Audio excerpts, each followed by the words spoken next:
mga gilid, didiinan ko lang ng tinidor para mag-close. Homemade mango pie, Jollibee style, tara, luto tayo. Nag-slice na ako ng mangga, ikakat ko lang yan ng maliliit.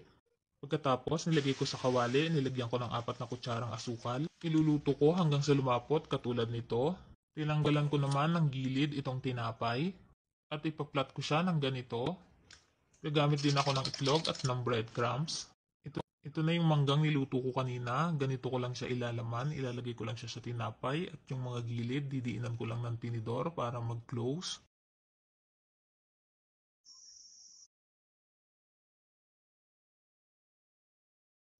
Pagkatapos, ibabrush ko na yung egg doon sa bread at i-cover ko na ng breadcrumbs. At ipiprito ko sa medium lang na apoy. Pag nag-golden brown na yung magkabilang side, okay na, luto na. Kung nagustuhan nyo po yung mga niluluto ko, mag-follow lang po kayo dyan para